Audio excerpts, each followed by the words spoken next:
আসসালামু আলাইকুম প্রিয় সপ্তম শ্রেণীর শিক্ষার্থী, তোমাদের বার্ষিক পরীক্ষা চলছে। এই ভিডিওতে তোমাদের বার্ষিক পরীক্ষার গণিত বিষয় নিয়ে আলোচনা করব। শিক্ষার্থী, এই ভিডিওটিকে দুটি অংশে ভাগ করা হয়েছে। প্রথম অংশে আমি বোঝাবো কিভাবে তুমি গণিত বিষয়ে খুব সহজেই ভালো একটি স্মার্ট নাম্বার তুলতে পারো, এবং দ্বিতীয় অংশে আমি বোঝাবো এই প্রশ্নটি হুবহু তোমাদের বার্ষিক পরীক্ষায় আসবে কি না। শিক্ষার্থী, তাই এই প্রশ্নটি প্রথম থেকে শেষ পর্যন্ত দেখার আমন্ত্রণ রইল।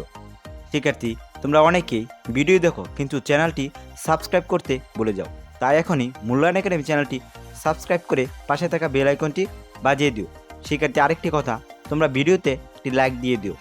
আর কথা না বাড়িয়ে এখন আমরা ভিডিওর প্রথম অংশ নিয়ে আলোচনা করব।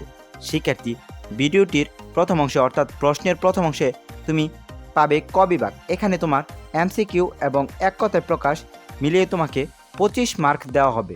শিক্ষার্থী, তুমি যদি এই এমসিকিউ এবং এক কথায় প্রকাশের যে প্রশ্নগুলো রয়েছে সেগুলো তুমি বই এবং প্রশ্নের যে ইম্পর্ট্যান্ট এক কথায় প্রকাশ এবং সংক্ষিপ্তগুলো রয়েছে সেগুলো যদি তুমি ভালোভাবে প্র্যাকটিস করে যাও, তাহলে খুব সহজেই তুমি এখান থেকে 25 মার্ক তুলতে পারছো।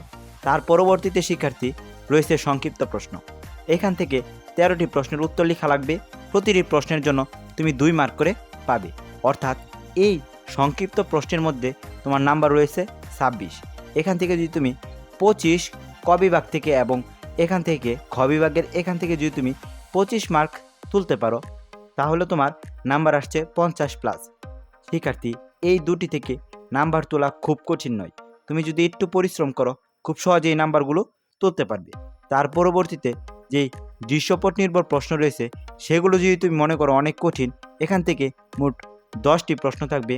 যদি তুমি 10টি প্রশ্নের উত্তর নাও পারো, তারপরও একটি স্মার্ট নাম্বার তোলা সম্ভব, কারণ ওই দিক থেকে যদি তুমি 40 বা 50 নাম্বার তুলতে পারো, এখান থেকে গিয়ে 10টি প্রশ্ন থেকে তুমি যদি 3টি প্রশ্নের উত্তর সঠিক করে লিখতে পারো, তারপরও তোমার 60+ নাম্বার আসছে।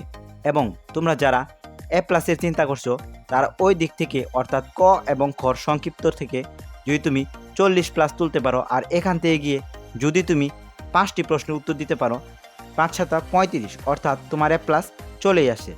শিক্ষার্থী, A+ পেতে এত কষ্ট করতে হয় না।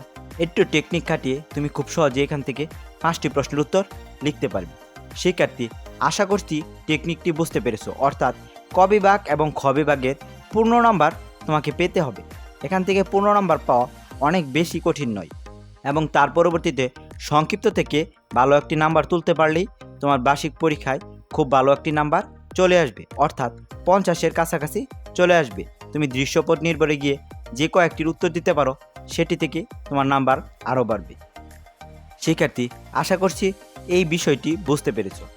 এখন আমি ভিডিওর দ্বিতীয় অংশ নিয়ে আলোচনা করব, অর্থাৎ এই প্রশ্নটি তোমাদের বার্ষিক পরীক্ষায় কতটুকু আসবে।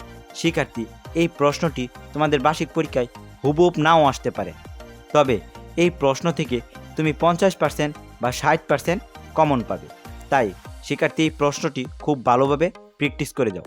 আমি এখানে এই প্রশ্নের বহু নির্বাচনী এবং এক কথার উত্তর রেখেছি। শিক্ষার্থী, এই বহু নির্বাচনী এবং এক কথায় প্রকাশগুলো খুব ভালোভাবে প্র্যাকটিস করে যাও, তোমার বার্ষিক পরীক্ষায় অনেক কাজে আসবে।